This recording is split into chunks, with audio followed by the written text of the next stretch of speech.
the riders of the pond and the hill that pulls. They say Epping Forest breathes differently after dark.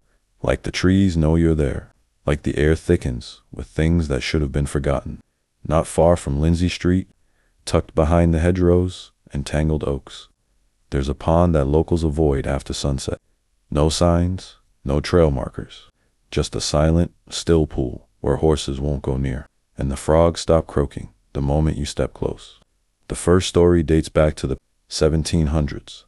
A group of highwaymen were said to use the forest as a hideout. Ruthless men, they ambushed travelers, looted carriages, and when the noose finally caught up with them, they were hanged right where the pond now lies. But they say the ringleader, a tall man in a red coat with silver buttons, cursed the land with his last breath, and some say the forest answered.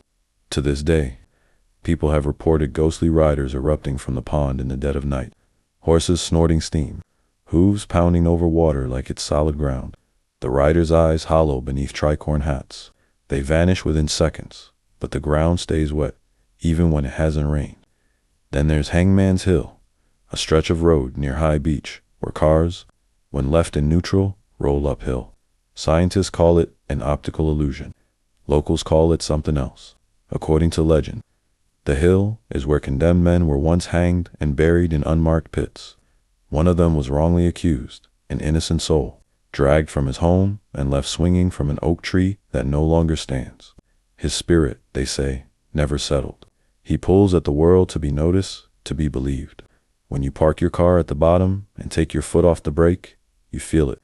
That tug, not gravity, grief. Drivers have reported hearing a tapping on their windows as they roll, a soft knock, like fingernails on glass.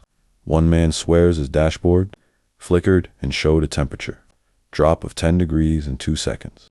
Another claimed he looked into his rearview mirror and saw someone sitting in the back seat, only for the figure to vanish when he turned around. A local woman, walking her dog past the pond, said she saw a rider emerge right through the mist. The dog howled and fled, and when she looked back, the rider wasn't there, but the pond water on the path behind her was still rippling. Epping Forest is ancient, older than London, older than memory. Some say the trees remember things that people don't: suffering, revenge, unfinished endings. So if you're brave enough to visit Lindsey Street or Hangman's Hill, do it with your windows closed and your car lights off. Watch the road, and whatever you do, don't follow hoof prints in the mist, because once you see the riders, they see you too.